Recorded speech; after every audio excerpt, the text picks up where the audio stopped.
Bismillahirrahmanirrahim. Elhamdülillah ve salatu vesselamu ala Resulillah. Nahmaduhu ve nusalli ala nebiyyina Muhammed ve ala alihi ve ashabihi ecma'in. 11-ci çoğun günü bu Allah Taala yolunda soğuşudan, çoğun gazattan baş tartуу.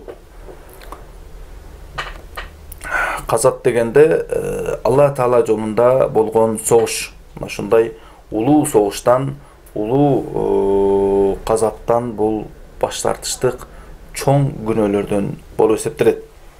Allah Teala keremet Kur'an-ı Kerim'de وَمَنْ يُعَلِّهِمْ يَوْمَئِذٍ دُبُرَهُ إِلَّا مُتَحَرِّفًا لِقِتَالٍ أَوْ مُتَحَيِّزًا إِلَى فِئَةٍ فَقَدْ بَاءَ بِغَضَبٍ مِنَ اللّٰهِ وَمَأْوَاهُ جَهَنَّمُ وَبِئْسَ الْمَصِيرِ degen şunday bir ayatты aytat.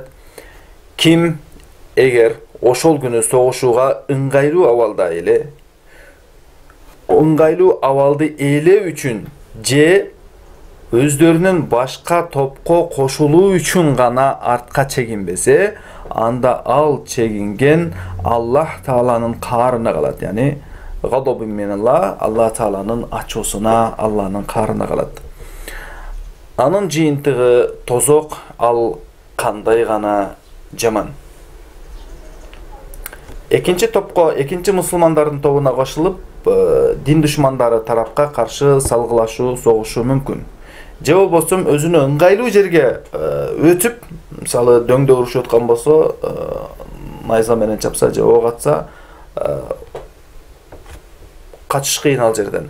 Ыңгайлуу деген же окопко жатып алабы, же таштын аркасына жатып алабы, айтор кандай бир ыңгайлуу жер келген болсо, мына ошол өзүнө ыңгайлуу жерге жатып, же ошол ал жерге качып, соғушуу эч кандай көйгөй жаратпайт. Болгону артка чегинип качып келе бериштик, мекенди коргоштон, биздин мусулман журтун коргоштон, биздин өлкөнү коргоштон, же болбосо динге каршы ачыктан ачык согуш боло турган болсо, биздин Кураныбызга каршы ачыктан ачык согуш болгон болсо, биздин сүннөтүбүзгө каршы ачыктан ачык согуш болгондо, мына ошол учурда дин душмандарынын тоспостон, алардан келип аткан окторго өзүбүздү тоспостон артка чегиништик, бул чоң күнөө болуп эсептелет. Акыры дозок менен бүтөт. Алла субханаху ва таала мындай акыбалдан сактаган болсун.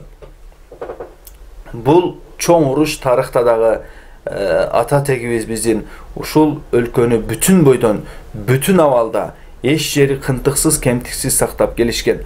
Бул чоң газат болуп эсептелген.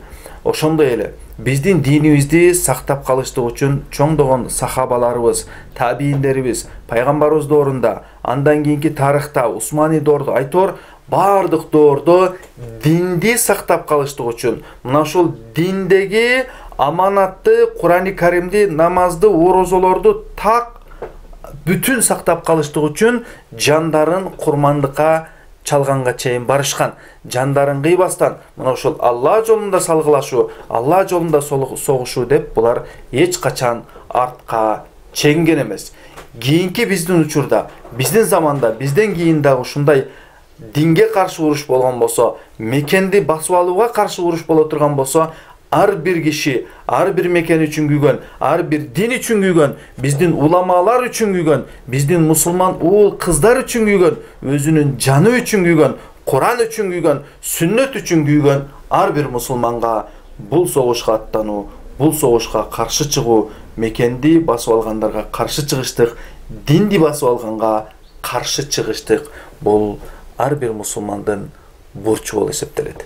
Ошондой эле бүгүнкү күндө маалымат согушу болуп турган учурда бүгүн ар бир мусулман, бир туугандарыбыз өзүнүн милдеттүү болгон имамчылыгын, өзүнүн милдеттүү болгон сабак бериштигин, өзүнүн милдет кылып алган ар бир мусулман бир туугандарыбыз иштерин так даана туура аткарып, жалкоолукка өзүн алдырбастан элге жакшылыктарды, бүгүнкү исламдын баалуулуктарын жеткириштик парз болуп эсептелет.